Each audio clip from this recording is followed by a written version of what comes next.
Okay, I just ate two Brazil nuts. Do you know about Brazil nuts? I don't know much about them. My selenium levels are through the roof, buddy. Brazil nuts Yeah. are like the only place you get selenium. So I'm ready Can't for you just this. can't you get it in supplement form? No, dude, I always think of food as supplements. I eat like a nut and I'm like, oh, it's like Yeah. a pill. I'm not a Anyways, huge fan of nuts. hit me with your latest breaking news. I want to hear this. Oh, I did my annual clothing shop yesterday. I don't know why this is interesting. Actually, I tend to I don't know about you, but like when I spend money, I tend to do it all at once. So like Yes. yesterday, I did some work, and then I was sitting there. I was like, I need new clothes. Went into the city, Yeah. bought new clothes. Um, Oh, so you went and in then person?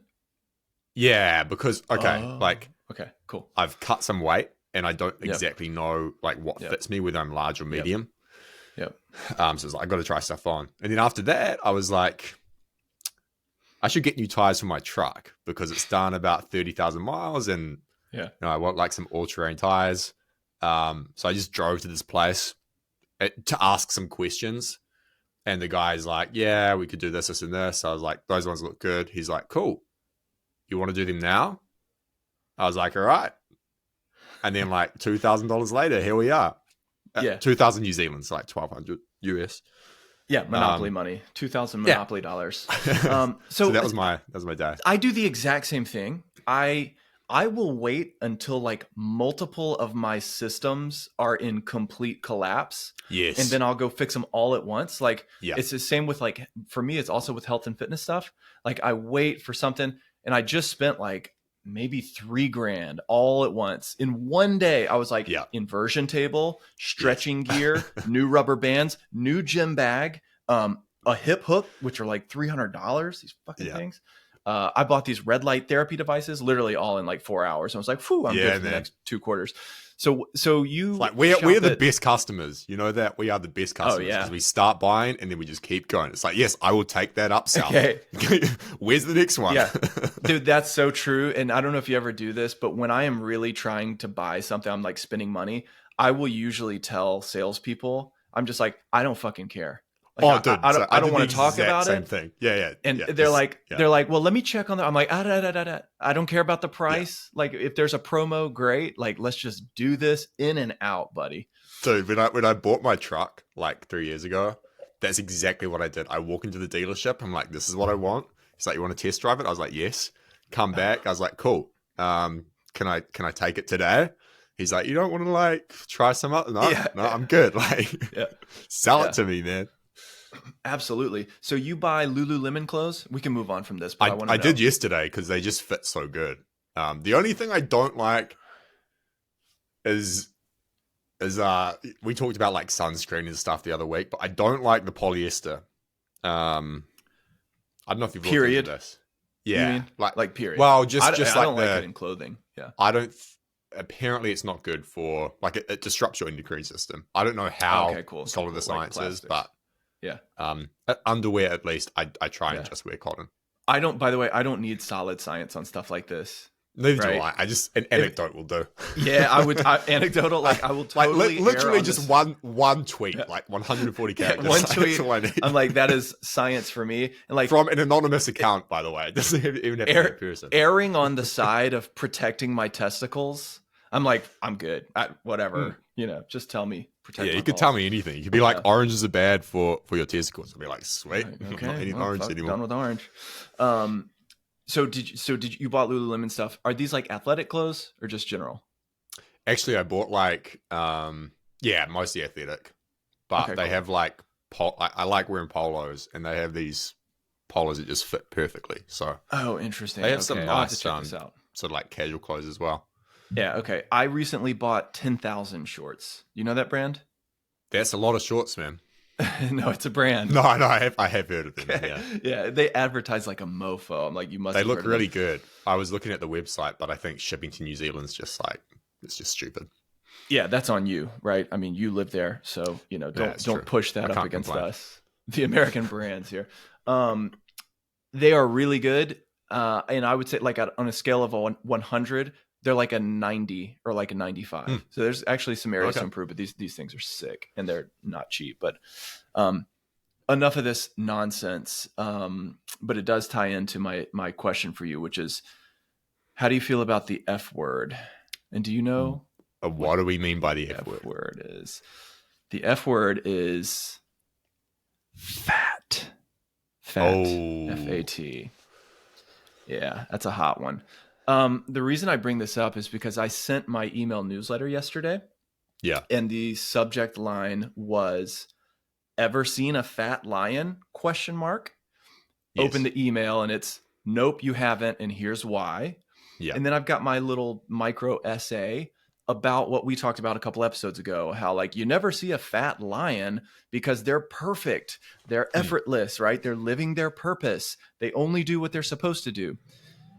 So I got some like pushback on that, like usage of that word Really? in that way. Yeah. And I frankly, I thought about it all night. Not that I even should, but I kind of feel bad about it.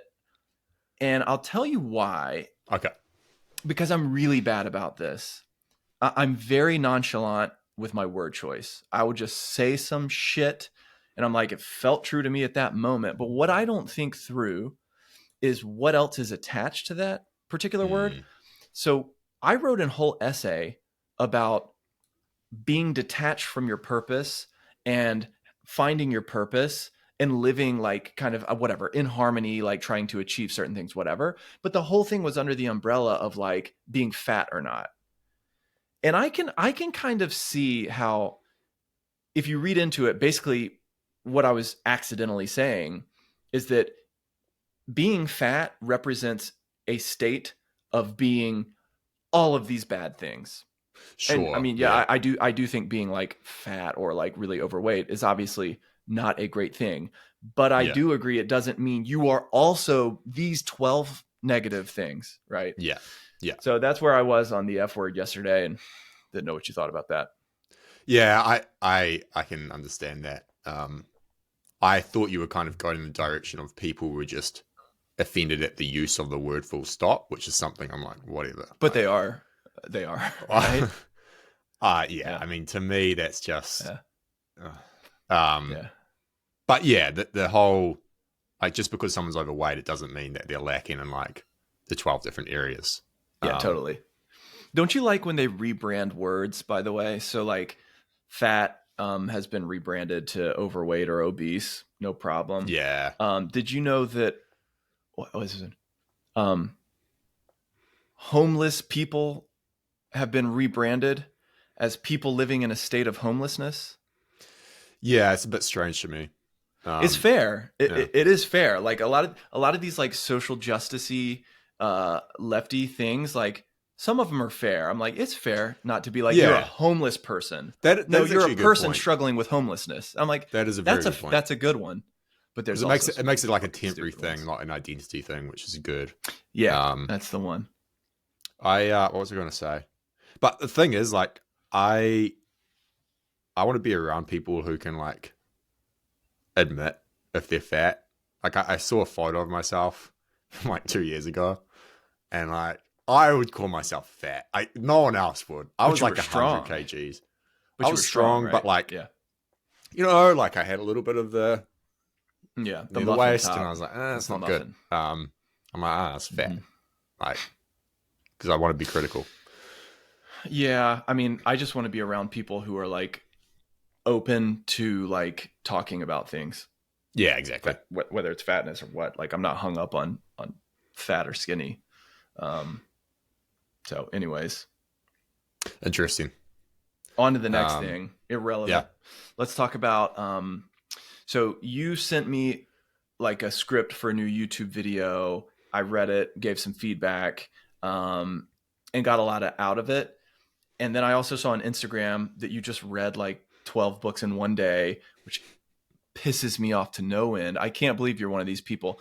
Like I'm lucky if I get through like one book in 2 months. And then you always see these people on Instagram who are like, here's the stack of books I went through last week. I'm like, oh, fuck. So anyways, thanks for making me feel bad about myself there. But I want to know this is obviously something you're wrestling with mentally, you're writing about, you're reading about. And I want to know what the genesis was, kind of what are some of these topics you're working through, and then I'll probably have like an assload of questions about them. Yeah. So for years, I have always been hyper aware of like phone use, social media, and it's come from a position of like, I would say, unfortunately, a position of judgment, like looking at other people on public transport or whatever and going, man, like you've just scrolled your phone for an entire hour, like Facebook, whatever. Like, how can you do that? Or just see people plugged in all the time, and like it's always been like, man, I'm so glad I'm not like that. Except a few months ago, I realized I am like that. Yeah. I'm just not. I'm not as maybe not as bad, but like, yeah. It's I know. Siri. Speaking of, like, I'm just gonna shut the hell up, you psycho Siri. I know what you mean. It's where it's like you are just as bad, but you feel more justified. So here's something I do, and then you go on. But like, I conduct a lot of my business on my phone, just email, Slack, because I don't sit at a computer a ton for work. So I do it on my phone. Sure. So I justify ignoring my family, staring at my phone, doing this because I'm like, it's work. It's work. I'm not on Instagram, right? Yeah. And that is obviously complete bullshit. Yeah, dude. Same thing here. So I realized here's an embarrassing example. I remember a couple of times I like be out, go to a public bathroom, toilet, and I'd go to the urinal and there'd be like some guy next to me like on his phone while he's peeing. And it's like, come on, man. Like, it takes what, 30 seconds? Like, why do you need to be on your phone? But then I realized I was doing that at home. Like, I would have a break. And I'd be like taking a leak and checking my phone. And then one day it just hit me. It's like, oh, I'm that guy. Like, I wouldn't do it in public, but I'm doing it at home. So anyway, I started becoming hyper aware of how I was using this stuff and like how I was actually kind of addicted. But the worst part of it, which I think I talked about it in my newsletter, is I just started noticing that my mentality, like my mind, was being pulled in all these different directions. And I couldn't figure out why. I was like, why can't I just like commit to one path and like execute and just move forward? What's the difference between 18-year-old Sam, who was just aggressively pursuing a goal, and like 28-year-old Sam, who's like, well, I could do this, I could do this, I could do this. And my conclusion is that it's social media, mostly Twitter. Because multiple times a day, I'm checking my phone and I'm scrolling my feed and I see an example of this person who's like built a marketing agency in 12 months and they're doing 100K a month. And I'm like, that's awesome. I know marketing. I could pull that off maybe. And then I see someone who's an author and they've just released a book and it's doing really well. And I'm like, well, I love writing. Like maybe I should do that instead. Then I see a YouTuber doing this and then I see someone doing this. And it's just like all of these things have worked for these people. And it just like I get pulled towards them and then I bounce back. I'm like, no, that's stupid. Yeah, and I feel that for me, that stuff can be subtle and like bite me in the ass later. So like in the moment, I see the same thing. I see this dude's making $1 million a month, and I'm like, oh, that's cool. Whatever. I don't fucking That's exactly care. what it is. Yeah. But then it comes back, and I think that's what you're getting at. Is that like all of a sudden you're experiencing this like distraction and lack of focus in all these other areas, and you sort of have reverse engineered it to this steady stream of moments. It's sort of like these little pulls, right? They're just like little micro pulls, and they just kind of keep building, right? 100%. And it's like, it kind of links back to Jeremy Giffen's thing about there's no general advice. And it's like, I go on Twitter and I see someone say, if you've got a business that's cash flowing 10, 20K a month, you need to go do something big, man. You need to like go build a 9-figure business. And then there'll be someone else who's like, no, solopreneurship is the way, like enjoy life. And it's like, those are two contradictory pieces of advice. But I will see both of those on different days, and I'll like 100%. I'm just the kind of person where I'm like, yes, that's Yeah. the like that's the path. Yeah, that's why I could never be an investor, because during all of my 20s, when I was really focused on like startups in New York City in tech and stuff, and I was in the New York City tech scene, I literally never met a single founder or idea that I didn't say like, "Oh, yes, like that is sick. Like you could totally build that. It could be huge." Yeah. Like that is just my response to ideas, period. Yes. For better or Yeah. worse. You gotta figure out how to work on that. Yeah, dude. That's probably why I'm not an investor either, because I just lose all my money. One thing I was going to say was I dive back into these books. Digital Minimalism. There's another one called The Shallows, which is quite good. Uh-huh. And like the recurrent theme is that until 2023, until like 13, 15 years ago, we weren't plugged in 24/7. Like we had technologies that could distract us, TV, gaming systems and so on and so on, but they were like intermittent. Like you would sit down to play the Sega system, Sonic, whatever it was. You would sit down to watch TV. But like now it's 24/7. It's like anytime you want that dopamine hit, you can get it. And I don't think, like, a lot of the people I studied, a lot of the work I've studied over the past week or two, it's like we don't know what the long-term outcomes of this is. We're starting to see them. Like I think you can link a lot of the mental health epidemic to this. I think there's a pretty clear link there, but who knows what it looks like in 10 years. So I'm starting to think it's like, maybe I need to be more extreme in how I attack this.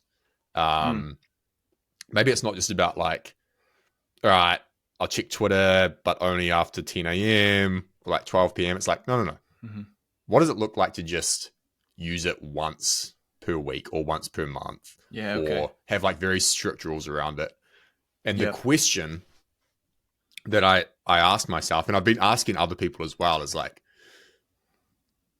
and I'll ask you, if you were to create a human, like character select, build all the skills and traits, and pull them into 2023, like what would you allow them and not allow them to do?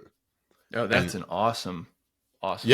And I was thinking about it, and I was like, well, ignore all the other stuff, like they'd have to be strong and all this kind of stuff. Like, I wouldn't give them a smartphone.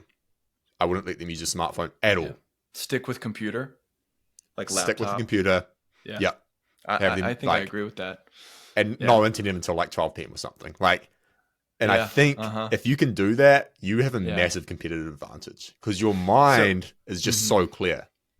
So I have created 3 humans. They are 5 years old, 2 years old, and 6 months old, and I'm currently bringing them through to 2023. Yeah, that's a very good point. So I'd be thinking about this. They're still a bit too young for all this, really, but I think about it constantly. Here's my current working mental model for this. Always a mental model for something. Is mental models are bullshit. What are you talking about? Yeah, I don't know what to call this one. This is a non-bullshit one, This is like a sick mental model. It's a simple one, but it's you have to have a purpose for using the tool. So my whole thing is technology is a tool, Twitter is a tool, Instagram is a tool, but we don't use them like tools to solve a problem or like or do something. We use them as sort of like a laid back, like kind of like just feed me potato chips. So that's kind of my whole thing that I'm thinking of is, and I've been wanting to talk to you about this for weeks because I don't want to spend a ton of time on Twitter and Instagram, etc. However, they are phenomenal platforms for learning, for, I don't know, discovering new things that are interesting to you, like whatever. And so I've been trying to actually apply that to myself, which is what I'm thinking through. I call it the starving media diet, which is you're on a media diet, but you're like starving and you like scarf it like real quick, like just what you need.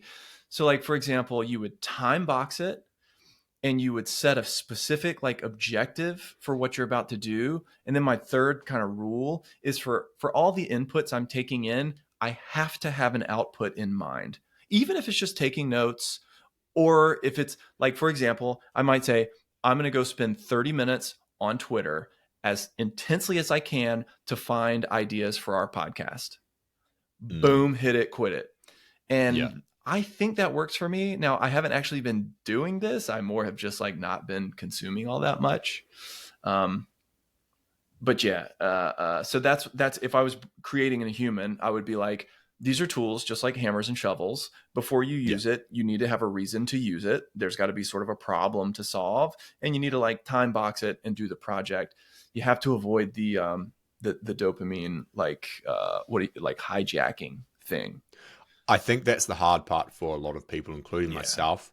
It's like if someone said it, I think it's in my notes somewhere. You're like, really I think good. It's right here on Twitter. It was Bill. Is it Bill Maher, the guy, the talk show guy? Yeah. He says, this was 2017. He says, the tycoons of social media have to stop pretending that they're friendly nerd gods building a better world and admit they're just tobacco farms and t-shirts selling an addictive product to children. Jesus. And that it's like sharp for a lot of people. If they do what you just said, like they won't be able to stick to it. It's like, oh yeah, I'm just going to smoke a cigarette like once per week and only with friends. It's like, well, good luck. But yeah, I'm with you. Like that's how I'm thinking about it as well. It's something Cal Newport said in the book, Digital Minimalism. He's like, he's got 3 principles. Number 1 is clutter is costly. So if you have too many devices, too many platforms going on, like that's going to have a cost on your life. The second is that optimization is important. So you need to think exactly what you said. You need to think about how you will use the technology. Like you need to optimize it in a way that makes sense for you. I don't think optimization is the best word. And then the third principle is that intentionality is satisfying. So being intentional about how you engage with new technologies, current technologies, and so on and so on. Is satisfying? You mean like he means like that was the title of the principle. Probably didn't explain it that well. But his solution is like do a digital declutter. 30 days, cut out all optional technologies. And he's pretty direct about what an optional technology is. It's like it's not something that's convenient. An optional technology is anything that you do not need to like operate your life or your business or something like that. So it's like, you probably don't need Instagram. You probably don't need Twitter. You might, and don't confuse convenient with critical. Like, yes, it's convenient to be able to message someone on Twitter. Yeah. But like, it's not critical. You can contact them in another way.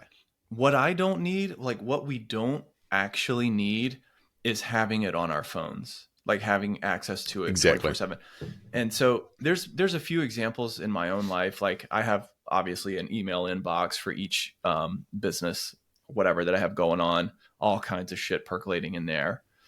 And for one of the businesses, I was like, I deleted it from my phone and I'm like, I'm only going to check it when I'm sitting down to like do that kind of work at the laptop. Well, now I forget about the damn thing, like completely. It's never on my mind. It doesn't knock me off course. Frankly, I forget to check it. And 8 days will go by and then I'll check it and I'll be like, we're doing all right. Like the ship did not go down. So yeah, there's something to be said for that. That's so I haven't done it yet, but this conversation's inspiring me. I want to at least temporarily delete all those apps. Including Slack. Slack's a hard one for me because I have so much day-to-day work stuff happening there. I want to delete them all from my phone. Yeah. And only use them when I'm at my laptop. Because I know for a fact, you might say, well, then you're just going to spend more time at your laptop. I personally know for a fact that I won't.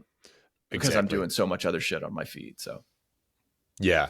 It's like Newport has this line in the book, which is incredible.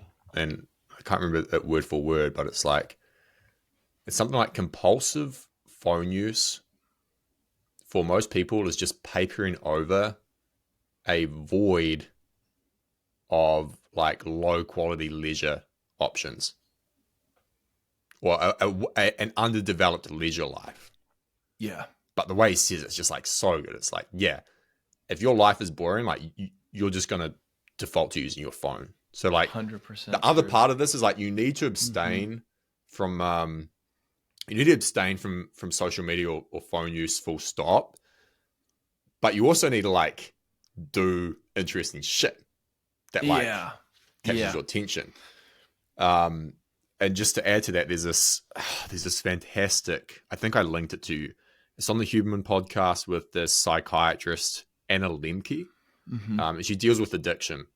And she's talking about this guy who came to her, I think, and he's a computer science student. And he's like, I hate my study. I hate computer science. It's not what I thought it was. I'm just not interested in it. And so on and so forth. And turns out he's like playing video games for hours every night. And he's like looking for the thing that will pull him out of the video game world, that will be exciting enough for him to like stop doing that all the time. And she's like, there's nothing that's going to pull you out of that world. It's engineered to capture and maintain your attention. Computer science is never going to compete with that. What you have to do is abstain from that. And then she said, invariably, when I give this advice to people, they become interested in the thing that they weren't interested in. So he quits video games, and all of a sudden, like within a few weeks, he's like, man, got a bunch of other computer interests. science is awesome. Yeah. I was like, it's so obvious, but it's like, yeah. How do I apply that to myself? Like what, when I'm not interested in things, is it because I'm just constantly spiking my dopamine? That's where the brain chemistry stuff comes into play. And I have the deepest, utmost empathy and sympathy for addicts of all kinds. Always have, really. Yeah. But now I kind of know why. But like when you are, let's say, living in video games a lot, your brain's chemical system gets balanced to that. And when you then take that brain and put it in the woods or in a yard with a baseball or in a state of boredom, like in a car for 3 hours, when you put that brain in that situation, it's basically miserable. And so you have this constant, like, the digital experience is better than the real life experiences, and the digital ones keep getting better and better, and the real life ones thus get worse and worse and worse. So you have this like expanding chasm. And that's what I freaking worry about with kids, man. I'm at that point in my life, I'm 36, where I'm like the old man, like, quit playing those video games, where I can really like sit in that. Like, I have young nephews, young boys who are kind of 12-ish years old, 13, and I'm not picking on them. Like, it's everyone they know. It's every child, it seems like. They're super, super wired in using Oculus, using YouTube, using all these things. And my thing is like, it's not that they're bad in and of themselves. It's not like it's bad content. It's that it's fucking taking over their brain chemistry such that their brain chemistry can't enjoy or jive like with real world stuff. I'm just rambling, but. All right. No, here's a question for you, because I think about this. I don't have kids yet. My wife and I want to have kids, and it's like, I'm an idealist. Yeah. So I just view the world as like completely malleable, even though it's not. Yeah. So I'm like, well, when we have kids, like, they're not going to do this and like blah, blah, blah. But I know that when we actually have kids, it's going to be a little bit different, I'm sure. Like, I know a lot of parents will say, oh, I'm never going to give my kid an iPad. And it's like, when you're in the thick of it and you just want them to like be by themselves for 30 minutes and not distract you, you give them the iPad because it's like the easiest option. But how do you think about this as a parent with young kids? Like, do you have absolute non-negotiables? You're like, I'm never going to let them do this. How are you thinking about this? I'm super curious. So first off, there are certain things that might seem far-fetched, but they aren't. My kids have zero difficulties with screen time. Zero. They don't have access to it. We do not have iPads. We do not give them phones. I'll clarify a few of these, but like there has never Not a single dinner table, not a single funeral, like whatever the hell, have we ever said, hey, just look at this thing for 30 minutes and shut the fuck up. We've never done it, and we don't plan to. And what I've observed is that my kids have no problem with that. None. Like, even though they're 2 and 5 years old, they can sit down at the dinner table for an hour, like at a restaurant. Yeah, they're going to be a little wild, but they're entertained by crayons. They're entertained by this. The other thing that my wife keyed me into that she read in a book is that most parents use technology to force a child out of a situation. In other words, isolating them. Like, we're all here at this table. I want you to disappear. Here you go. Yeah.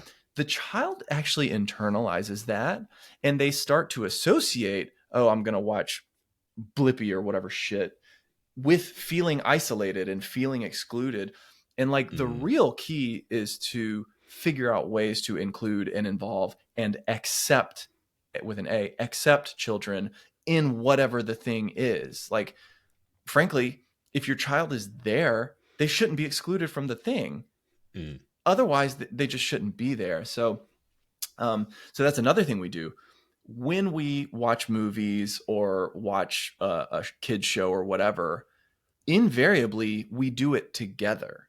It's become super fun. So, for example, I love watching like old Disney movies with my daughter, but we do it together. It's kind of, you're tucked in the blanket, you're having the popcorn. It's a really nice like together experience. It's never, hey, I'm going to be on a call for 2 hours. Just go sit there. The last thing I will say, I don't really know what my non-negotiables are. I don't know when they're going to have smartphones or iPads.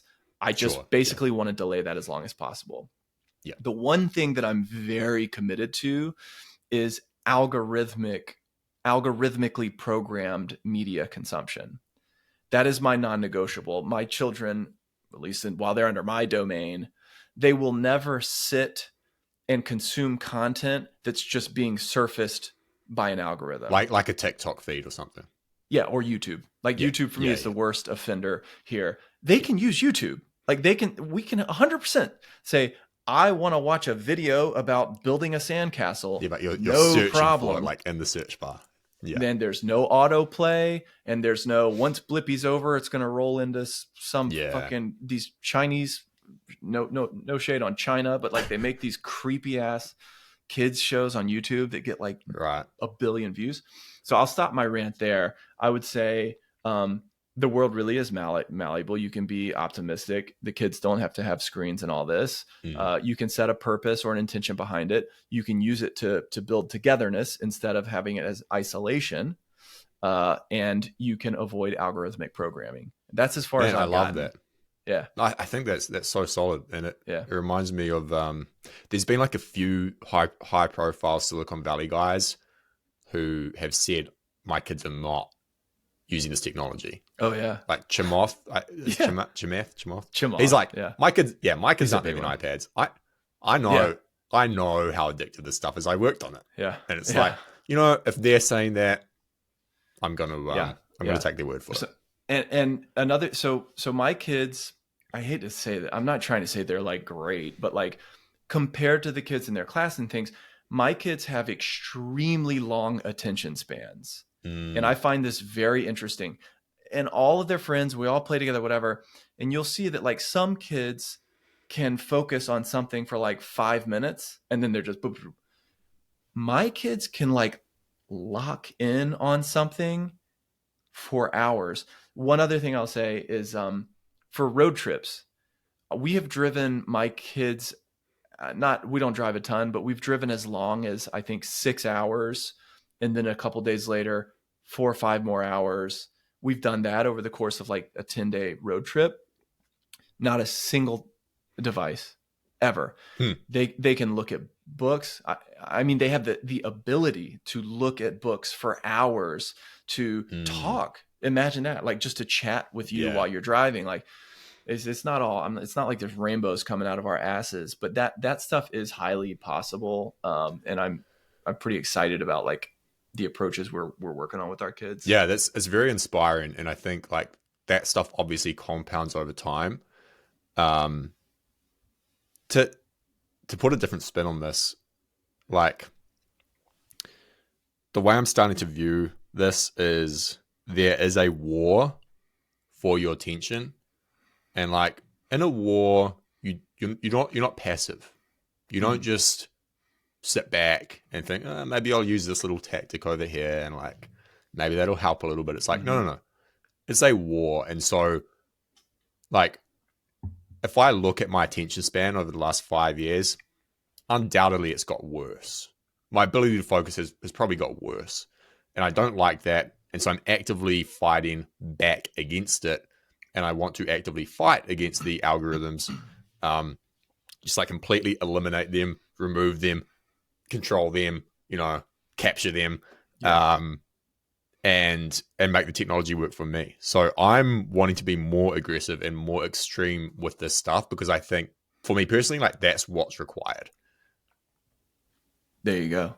Do it. Yeah. This ties back into our chats about activation energy. And when you read philosophy and a lot of spiritual texts, like the solution to all of life's problems that is always proposed is you just need to accept things the way they are. And I know that that is true in some ways, but what I don't think the gurus of ages past understood is how fucked up we would get and how deeply off course, to the point where just to get back in the center lane, we need to unlock our brains from addictive technologies, unlock this and that, reset our dopamine levels, like put down something we've been doing every single day for the past 10 years, change all of our habits. Like it takes so much effort and energy. You have to do all those things just to begin to sort of unwind from I don't know what, pervasive technology, digital, social media, and all that. Yeah, you're 100% right. It's like some pro-social media, pro-phone apologists will be like, well, people said this about the printing press like 500 years ago. Yes. And it's like, it's not a good analogy. It's not pervasive. It's not pervasive. There's no algorithm, right? Exactly. It's about the feedback loop. So like when you have a book, your experience of that book takes like, say, 5 years. The person's writing it, they have their ideas, it's going through editing, it gets distributed, you buy it, it's been a few years since they started, you read it for 6 months. There's no feedback loop, right? Meanwhile, if you're on TikTok, it's like every 2 seconds, your eye movements create feedback that customize your content consumption. Yeah. And so that's just something that like with, I've seen that old meme where it's like, this is what it was like before phones. And it's a picture of dudes on a train and every one of them has their newspapers up in front of their face. And I'm like, yeah, but after the train ride, they put that shit away. Yeah, like exactly. You don't walk around the streets with it. You don't go into meetings with it. You don't like have the newspaper under your desk, take a quick look and put it back. Right. So it's about the pervasiveness and the algorithms in it. I think 100%. Like some of my favorite moments in life are just spontaneous interactions with other people. You go to a coffee shop, you're sitting down, some old guy next to you just like starts talking to you, and like you have a conversation. It's like, I'm going to sound like a boomer here, even though I'm not, but I feel like that's kind of been lost. I don't like it, Spontaneity. Yeah, that lost. And like as cheesy as it sounds, and I wrote this in the video script, like just forgetting how to live. Like one more example, and then we can move on because we've spent a long time on this topic. But I never had TikTok on my phone. I only have it now. I don't use it. I only use it to post like short form videos of myself talking about random shit, productivity advice. I was like, I'm never using TikTok. That stuff's super addictive. But then I fell into the habit of like Instagram, like the Reels feed, which is basically the same thing. Yeah. And got into this habit of like every night, my wife and I would go to bed and I'd be like, hey, check out these. And like that just became like an almost every night thing. And then for a couple of weeks, and I was like, this is dumb. But like check out these, like it's kind of like just for fun stuff. Like it's funny. They're funny. Like they're funny. Yeah. And I think my rationalization was like, oh, well, we're like laughing together and stuff. Totally. And like, yeah. But as soon as you start building in habits like that to your life, you lose or at least you suppress the potential for like a positive, how do I say this? Just like those moments where you're like sitting with your wife or whatever, and you're just like, life's good. Yeah. Or it's just romantic or whatever. Like you're just not letting that happen as much. Yeah, I think the experience of Instagram Reels, for example, it's just highly sterile. It's very limited. It's just one specific thing. Like you're sitting there, you're looking, you share, we laugh, you look again, you look again. It's mentally an engaging experience, but if you zoom out, like it's not at all an interesting experience. No. And it can just be hard to break out of that. Like we forget how to just sit there or be bored or even make idle chit chat or like talk about some deep shit. So yeah, how do we get down this I would rabbit love to hole, know. man? Yeah. I would love to like do a poll on a certain selection of people, 1,000 people or whatever, and just ask the question, when's the last time you went for a walk more than 30 minutes without your phone, without listening to music, and without someone else, just alone? Mm-hmm. I do wonder what the answer to that would be. It's low. I think it's low, man. It's low. I don't keep this in my ears ever. Well, we've talked about that, but that's been a big help to me. I'm really trying to like experience boredom sometimes. Yes. So like I'll go on these slow 1 hour runs with nothing. I don't even take, I don't take my phone, nothing, like just a good old fashioned run. What advice would you give to someone? Here's the thing. Like for as long as I can remember, I've been fine with my own head, with my own mind, with my own thoughts. I've never had an issue. I've never been like afraid of boredom and like having to deal with what's in here. Mm-hmm. But I know people who are the complete opposite, and will do anything to prevent the silence that inevitably arises when you stop doing stuff and when you stop feeding things into your mind. So like, what advice would you give to someone who hears this, you're like, no, I run with music because if I don't, then I'm going to a dark place. A dark place? I don't know. Just like, I don't want to deal with that. Like, I don't know what advice to give. My general advice is you need to go to that dark place, so to speak, as quick as you possibly can. Everything in your life is through that wormhole, and you're just papering over it. I wish I had some good advice about this, but like my journey into all of this kind of started with Buddhism, and Buddhism was just a big thing for me, understanding it, learning it, going to group meditations, meeting with instructors. And this was when I was in New York City, where you have like, there's a freaking Buddhist center on every other block. You know what I mean? So I went down that rabbit hole, and there's so much of it, just every single thing in Buddhism is like, oh, that's 100% the opposite of the way we do things. And it's just all a complete frame breaker. So it's hard to advise someone like, hey, check out this book called What the Buddha Taught. But that's what I think your point. I do think your point about like you need to go there sooner rather than later makes sense to me. That's how I am with fear. Yeah. If I ever have some idea or something I'm afraid of, at this point in my life, I'm just like, oh, fuck, I got to do that. Yeah, you know what I mean? Like I know immediately. Yeah. So like, for example, ultra running is stuck in my head. Which is something longer than a marathon. And I already know I'm going to do it. Like I know I'm going to. So have you signed up? Haven't signed up. I'm still thinking about it. I'm dragging my feet. I'm scared of it. I don't have time for it. Yada, yada, yada. My point is it's already in there. And because of everything I just said, I'm 100% positive I'm going to do it. Exactly. So Yeah. that's what I do. As soon as I feel that thing, like I'm like, well, let's just fucking do it. See what happens. Yes. 100%. Yeah, baby. Cool. That was a fun rabbit Good. hole, actually. That was, man. I Talking some enjoyed shit talking about about that. social media. I could talk But about for hours. I think it's so yeah, interesting. but the way we got started there is you were detected this issue within yourself. You dug into some books and you're doing a YouTube video and some writing about this whole thing, right? And you're going to do the digital declutter. Is that your plan? Like the 30 day I am. kind of deal? Well, yes, I am. I have, because I also want to make a video on that. Like I did this in 30 days. Here's what happened. Yeah. But like I've already taken some measures. I unfollowed everybody on Instagram, including you, including my wife.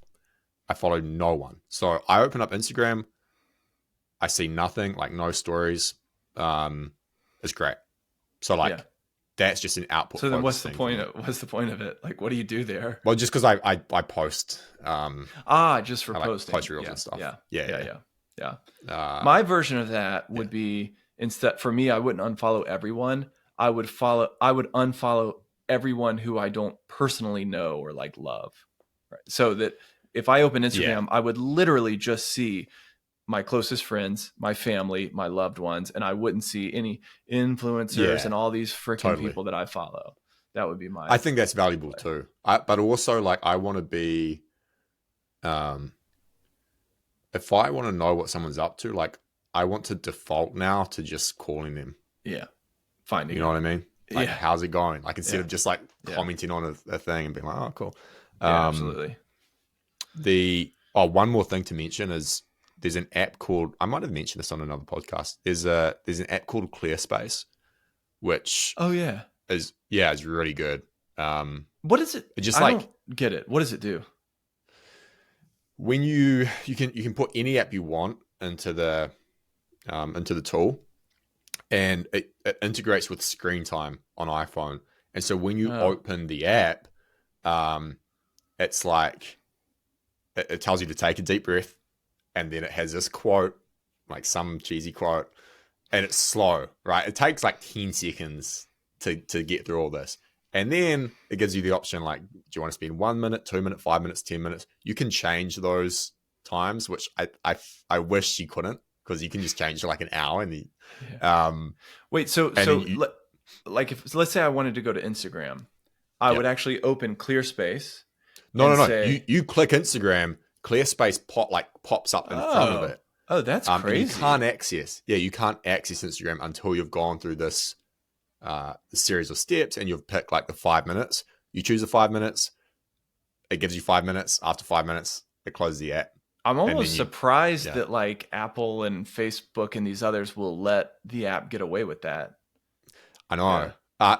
Now you can game it, of course. Like you can game it. Nothing's perfect, but like the thing is, it's good enough because it forces you to actually intentionally think. Like you're not just to think for when you just open it and it opens up instantly. It's like you can fall into that rabbit hole of like scrolling. But when you're like, I'm only going to open this 3 times today because that's all I've got. Yeah. Do I want to do it now or like later? Yeah. Yeah. My thing about social media for myself right now, which I'm literally about to change maybe in the next couple of days, is maybe I only spend 15 minutes on Instagram a day, which people might say like, well, that's not much at all. That's fine. 15 minutes a day. The problem is I do that in 15 1-minute sessions. You know what I mean? Yeah. And so it's this little thing that just fully distracts. And I'm like, well, it's just 1 minute, right? I got 1 minute to spare. Yeah. And to me, that's almost worse. That's like a little bit more insidious, where if you actually said, I'm going to be on Instagram for 15 minutes, timer, go, done. That's probably better. At least it would be for me than 30-second sessions every fucking hour, you know? Because otherwise I don't know about you, but like, you know, sometimes you open up social media, you see something that pisses you off. Yeah, you don't even know that it's pissed you off. You're just like going back to work and you're like, I'm pissed off. And then you figure out why. It's like, because like such and such posted this thing. Yeah. It's like, if you're checking your phone 15 times a day, like you're exposing yourself to 15 opportunities to be pissed off or feel any other emotion, you know? One thing I've done a good job on, and I wish everyone in the world would experience this, I'm really good at not using my phone in the mornings. When I wake up, I don't look at it. I don't browse it during the morning toothbrush. Like and then I have some workout stuff. Like usually I'm not really even like kind of checking in on my phone until around 11 a.m. Hmm. or so. I think that's been a big help. Yeah, I used to be like that. I got to get back there. But then it slides, right? Morning. Yeah. Yeah. No, because the thing is, even if you're doing something that's harmless, so to speak, it's that brain training. Your brain is being trained that my awakened state, as my cortisol levels go up, like that moment is associated with the screen. And you just don't want that association to be there, It's tough. 100%. Yeah. So we were just talking about your next YouTube video, and we got a couple minutes. So can we talk about YouTube? Let's do it. I wanted to talk about this for a while. You've created content for a very long time, but I think it's more recent that you've been doing content that's like, hey, I am Sam, this is me, and this is what I want to talk about personally. How new is that? Like, how new is your current vision of your YouTube channel? And how many videos have you done over what time period? And then I have a bunch of questions about how it's gone. Yeah. YouTube for me, like I started posting videos on my personal channel around the start of 2022, but they were all focused on like marketing, online course business stuff. Because at the time I was like, I'm going to build a business in that area, like so on and so on and so on. That wasn't that interesting to me. And then in December, I was like, you know what? I've got this idea that I want to talk about related to note-taking apps and like how I procrastinated with them. And it seems like a lot of other people are. So I'm going to like synthesize all these ideas and put it together. The thing is, what I've realized is like, I love synthesis. It's when I'm in flow state, when I'm like enjoying my work, what I'm doing is research, writing, like putting ideas together. And for me, there's no better feeling than like coming up with that unique angle or idea. Yeah. So I'm like, all right, YouTube just feels natural. So December, I post this video, it blows up. I'm like, all right, let me just keep going down this path. All right, hold on right there. So this was 7, 8 months ago. Yeah. And was that your first video that kind of blew up? That was like your biggest video to date. I had like another video that had 20,000 views on how to use like Apple Notes and Craft, but it was like an educational one.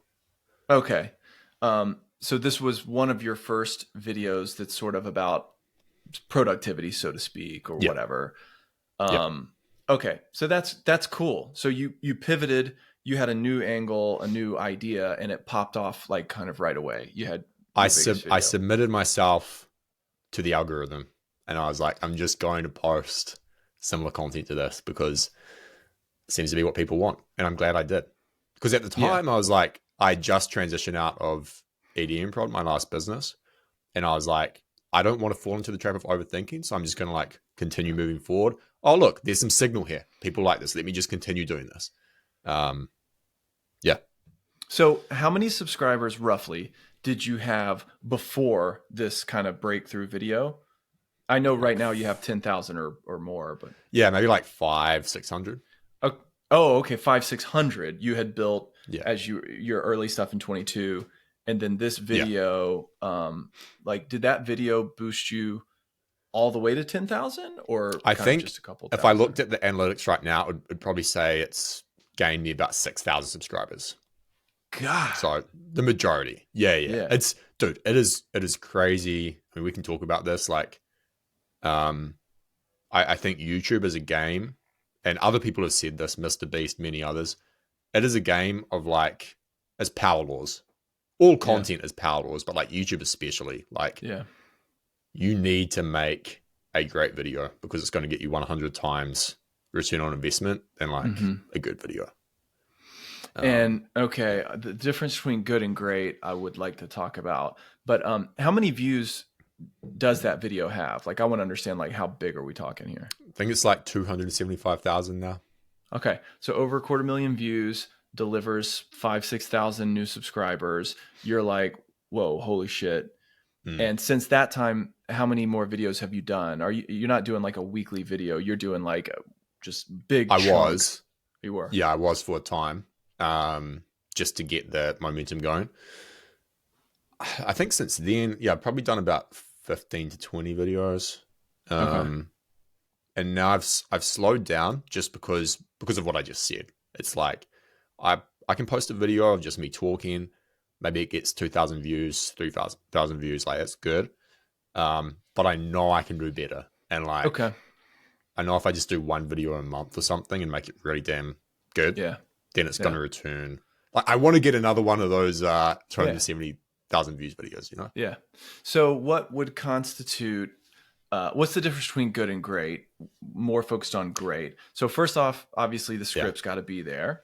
And then I know there's all these tips like, oh, your thumbnail has to be X and the title needs to be kind of Y. Like, I understand how to think about that stuff. Sure.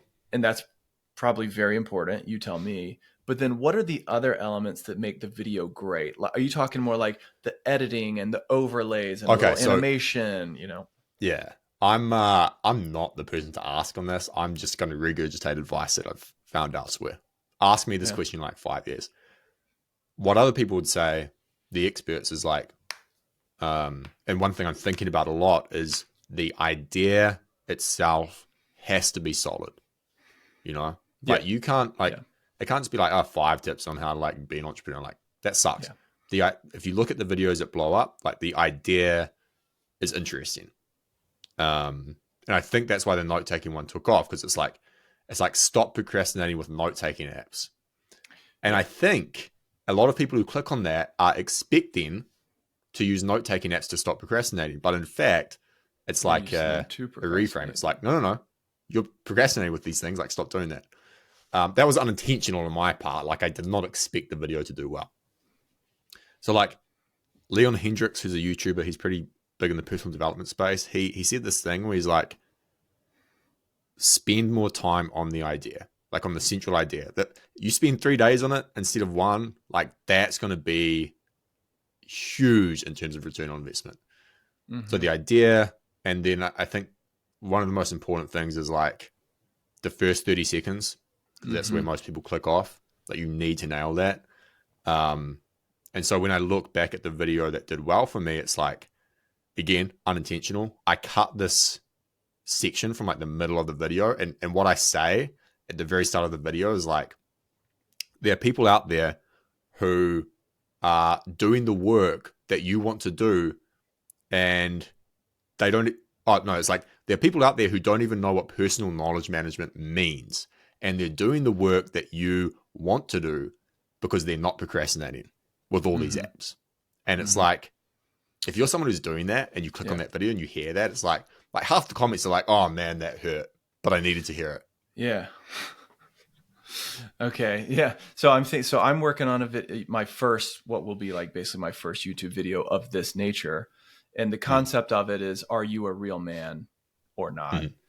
And I'm working on that first kind of punchline.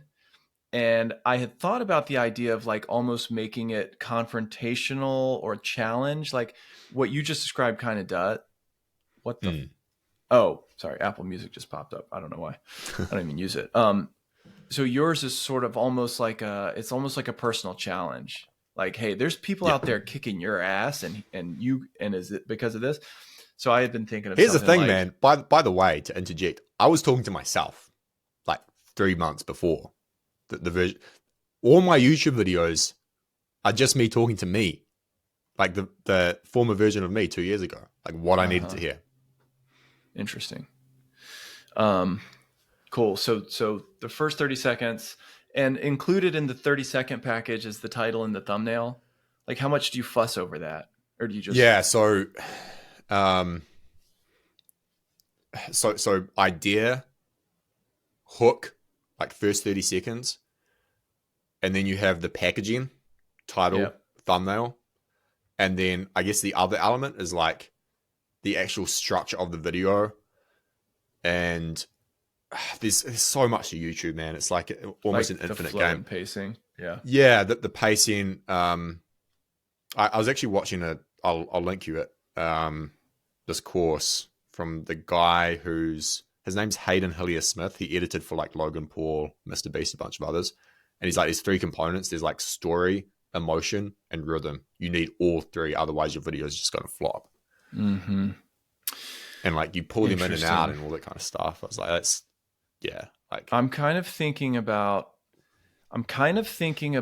all right, so I'm of 2 minds here. I do like the video that I'm aiming to make. And so I do want to just give it my absolute best effort, because why not? Like, why not try? You know, maybe it gets 5 views. I actually don't care. Why not like make it the best thing I possibly can? On the flip side, like, it's my first video. Like, it's not going to be a fucking home run. So maybe I should just get it done, warts and all, put it up there. Maybe I learn more about rhythm and story and whatever over the next 6 months, and I redo the video or have like a different concept with a lot more confidence or something. Dude, here's my very uninformed and amateur take, but I think I've got some credibility to say it because of my time in music production as well, because it's so similar. Absolutely, quantity leads to quality. Yeah. And there's this thing Mr. Beast says, he kind of contradicts himself a little bit. He's like, you should make, if you're starting out on YouTube, make 100 videos and then we'll talk. Yeah. Like, because you just need to get the reps and to get 1% better every time. But then he says, quality is like the play on YouTube. You need to make an amazing video. So it's like, there is a tension there where it's like, at what point do you optimize for quality? And I think for me, even though I've only made 37 something videos on my channel, it's like you said at the start, I've been doing content since I was 14. Like, I'm not new to the content game. I'm newish to YouTube, but I understand how to hook people, how to write, how to edit, like all this kind of stuff. Yeah. And so I think I'm definitely at the point where it's like, I could just keep pushing the quantity. I could keep doing 1 a week and maybe I'll get somewhere. But there's this constant nagging feeling that I've had over the past 6 months, which is like, I finish a video, I upload it, and I'm like, nah, it's not it. It's not quite there. Yeah. It's like when you make a song and you're like, I can do better. Yeah. And I hate that feeling. Yeah. Well, I love it and I hate it because it drives me to do better. Yeah. So, see, the first thing you said is that a video, that the idea has to be great. That's pretty paralyzing for me, because I never know if any of my ideas are really good or okay or whatever. And so for example, for this first one that you've read the script of, I don't know if it's a good idea. I don't know if it's a bad idea. I feel like it's at least a pretty good idea, because I think it's on track to be at least a pretty good like core concept. But I don't know. Like, who knows if it's a great idea? Like, yeah, I guess no one knows until you publish. Until you put it out and it pops off. So it's such a black box as well. That you see, like, you can have a great idea for a video, but if you screw up the thumbnail or the title and no one clicks on it, it's done. Yeah. All right. Well, you've got this video in the works. When do you think this video that sort of touches on the stuff we talked about today will be out?